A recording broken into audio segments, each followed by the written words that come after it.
ಸೊರಬ ಪಟ್ಟಣದಲ್ಲಿ ಮಾಜಿ ಸಚಿವ ಎಸ್. ಕುಮಾರ್ ಬಂಗಾರಪ್ಪನವರ ಹುಟ್ಟುಹಬ್ಬವನ್ನು ಅಭಿಮಾನಿ ಬಳಗದ ವತಿಯಿಂದ ಅದ್ದೂರಿಯಾಗಿ ಆಚರಿಸಲಾಯಿತು. ಪಟ್ಟಣದ ಶ್ರೀ ರಂಗನಾಥ ದೇವಸ್ಥಾನ ಆಂಜನೇಯ ದೇವಸ್ಥಾನದಲ್ಲಿ ವಿಶೇಷ ಪೂಜೆ ಸಲ್ಲಿಸಲಾಯಿತು. ನಂತರ ಬಸ್ ಸ್ಟ್ಯಾಂಡ್ ಆವರಣದಲ್ಲಿರುವ ಎಸ್. ಬಂಗಾರಪ್ಪ ಪುತ್ಥಳಿಗೆ ಮಾಲಾರ್ಪಣೆ ಮಾಡಿ ಸಾರ್ವಜನಿಕ ಆಸ್ಪತ್ರೆಯಲ್ಲಿನ ರೋಗಿಗಳಿಗೆ ಹಣ್ಣು ಹಂಪಲು ವಿತರಿಸಲಾಯಿತು. ಸಿದ್ದೇಶ್ವರ ಬ್ಯಾಂಡ್ ರೋಡ್ ಆರ್ಕೆಸ್ಟ್ರಾ ರಟ್ಟೇಳಿ ಇವರಿಂದ ರಂಗನಾಥ ಸ್ವಾಮಿ ದೇವಸ್ಥಾನದಿಂದ ಸಾರ್ವಜನಿಕ ಆಸ್ಪತ್ರೆವರೆಗೆ ಸಂಗೀತ ಕಾರ್ಯಕ್ರಮ ನಡೆಯಿತು. ಈ ಸಂದರ್ಭದಲ್ಲಿ ಅಭಿಮಾನಿ ಬಳಗದ ಅಧ್ಯಕ್ಷ, ಪುರಸಭಾ ಮಾಜಿ ಅಧ್ಯಕ್ಷ ಎಂ.ಡಿ. ಉಮೇಶ್ ಮಾತನಾಡಿ, ಬೆಂಗಳೂರು ನಿರ್ಮಾತೃ ಕೆಂಪೇಗೌಡರಿಗಿದ್ದ ದೂರದೃಷ್ಟಿ. ಬೆಂಗಳೂರಿನ ಅಭಿವೃದ್ಧಿಯಂತೆ ಸೊರಬ ಕ್ಷೇತ್ರವನ್ನು ಅಭಿವೃದ್ಧಿಪಡಿಸುವ ಪಣವನ್ನು ಕುಮಾರ್ ಬಂಗಾರಪ್ಪ ತೊಟ್ಟಿದ್ದಾರೆ. ಅವರು ಶಾಸಕರಾಗಿದ್ದಾಗ ತಾಲೂಕಿನ ಅಭಿವೃದ್ಧಿಗಾಗಿ ಕೋಟ್ಯಂತರ ರೂಪಾಯಿಗಳ ಅನುದಾನ ತಂದಿದ್ದು, ರಸ್ತೆಗಳ ಅಭಿವೃದ್ಧಿ ಸೇರಿದಂತೆ ತಾಲೂಕಿನಾದ್ಯಂತ ನೀರಾವರಿ ಯೋಜನೆಗಳನ್ನು ಜಾರಿಗೊಳಿಸಿದ್ದಾರೆ.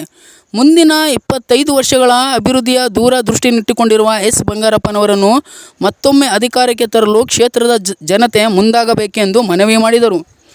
ವೀರಶೈವ ಲಿಂಗಾಯತ ಮಹಾಸಭಾ ತಾಲೂಕು ಅಧ್ಯಕ್ಷ ಗುರುಕುಮಾರ್ ಪಾಟೀಲ್, ಪುರಸಭೆ ಅಧ್ಯಕ್ಷ ಪ್ರಭು ಮೇಸ್ತ್ರಿ, ಮಡಿವಾಳ ಸಮಾಜದ ಅಧ್ಯಕ್ಷ ಕೆ.ಪಿ. ಗುಡ್ಡಪ್ಪ, ಮುಖಂಡರಾದ ಮಲ್ಲಿಕಾರ್ಜುನ್ ರುತ್ತಿಕೊಪ್ಪ, ಸುರೇಶ್ ಟಿ.ಆರ್., ಅರುಣ್ ಕುಗ್ವೆ, ಅಶೋಕ್ ಶೇಟ್, ಕೃಷ್ಣಮೂರ್ತಿ ಕೊಣಕಣಿ, ಪ್ರಭಾಕರ್ ರಾಯ್ಕರ್, ನಾಗರಾಜ್ ಗೌಡ, ಶರತ್ Ranganath, Mogaveera Manjunath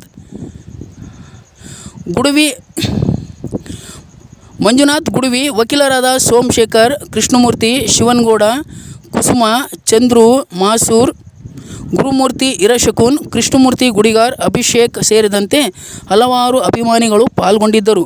news bureau, Sandeep UL Soraba.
माता की भारत माता की वंदे मातरಂ वंदे मातರಂ.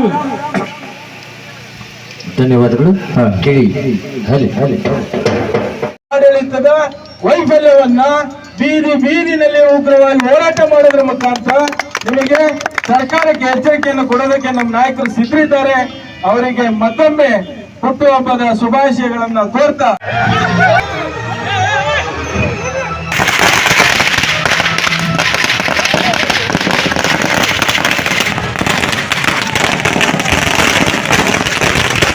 ರಾಜಕೀಯ ಶಕ್ತಿ ಕೊಟ್ಟವರು ನಮ್ಮೆಲ್ಲ ಈ ಮಟ್ಟಕ್ಕೆ ತಂದಿರತಕ್ಕಂಥ ಸರ್ವರಿಗೂ ಕೂಡ ನನ್ನ ಧನ್ಯವಾದಗಳು ಮತ್ತು ನನ್ನ ಹೃದಯಪೂರ್ವಕವಾಗಿರ್ತಕ್ಕಂಥ ಕೃತಜ್ಞತೆಗಳು.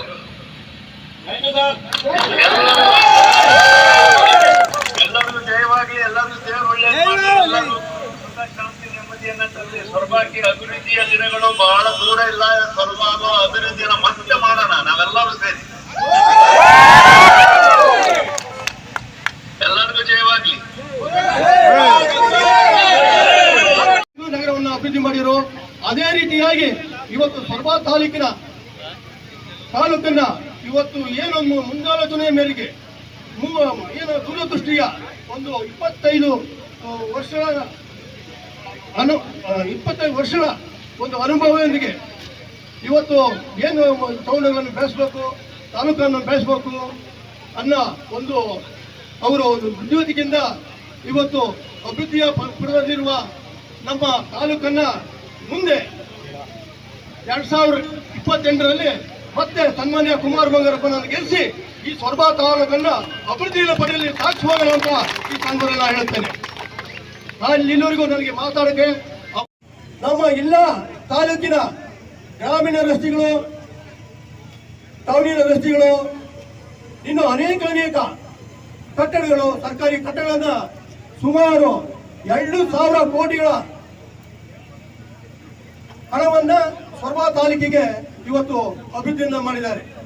ಉದಾಹರಣೆ, ಇವತ್ತು ಮೂಡಿ ಏತ ನೀರುವರಿ 285 ಕೋಟಿ, ಮೂಗೂರು ಏತ ನೀರುವರಿ 105 ಕೋಟಿ, ಅಶ್ವಿನಿ ಏತ ನೀರುವರಿ 15 ಕೋಟಿ, ಸೊರಬ ತಾಲೂಕು ಚಂದ್ರಗುತ್ತಿ ಜೋಳಗುಡ್ಡೆ ಗ್ರಾಮದಲ್ಲಿರುವ ಇಂದಿರಾ ಗಾಂಧಿ ವಸತಿ ಶಾಲೆ 17 ಕೋಟಿ, ಚಂದ್ರಗುತ್ತಿ ಸಮುದಾಯ ಆಸ್ಪತ್ರೆ ನೂತನ ಕಟ್ಟಡ 9 ಕೋಟಿ 50 ಲಕ್ಷ, ಶ್ರೀ ರಂಗನಾಥ ದೇವಸ್ಥಾನದಿಂದ ಹಿಡಿದು ವಿಸ್ತಾರವನ್ನು ಮಾಡಿದರು. ಅಲ್ಲಿವರೆಗೂ ಡಬಲ್ ರಸ್ತೆ, ಚತುರ್ಥ ರಸ್ತೆಯನ್ನ ಅಭಿವೃದ್ಧಿಪಡಿಸಲಿ ಅವತ್ತು 7 ಕೋಟಿಯನ್ನ ಕೊಟ್ಟರು. ಹಾಗೆಯೇ ವಿಸ್ತಾರಿಸುವ ಕಟ್ಟಡ ಕಾಮಗಾರಿ 37 ಕೋಟಿ, ನಾರಾಯಣಗುರು ವಸತಿ ಶಾಲೆ ಕಟ್ಟಡ ಕಾಮಗಾರಿ 18 ಕೋಟಿ. ಹಾಗೆಯೇ ಇಲ್ಲಿ ಅನೇಕ